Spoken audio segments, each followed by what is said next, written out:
Welcome to Chillin' 101. We hope this video helps. In this video, I will show how to make tuna confit, full guide.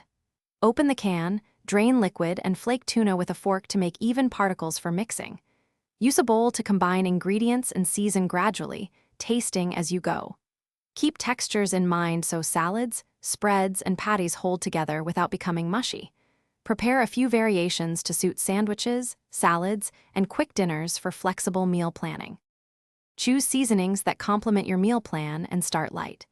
Mix tuna with a binder such as mayo or yogurt to reach desired creaminess while preventing dryness. Add crunch with celery, onion, or pickle for interest, and fold in herbs sparingly so flavors remain balanced.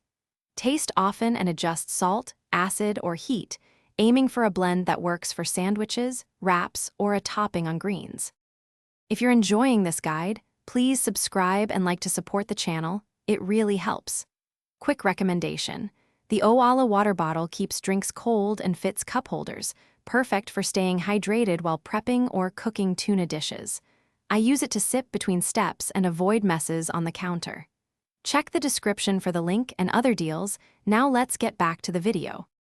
Turn basic tuna into multiple meals without extra shopping.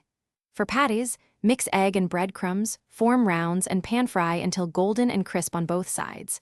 For pasta, simply toss flaked tuna with olive oil, lemon, capers, and freshly chopped herbs for a bright sauce. For a cozy option, mix tuna with cooked vegetables, a light binder, top with crumbs, and bake until heated through and bubbling. Thanks for watching. Consider subscribing if we helped you.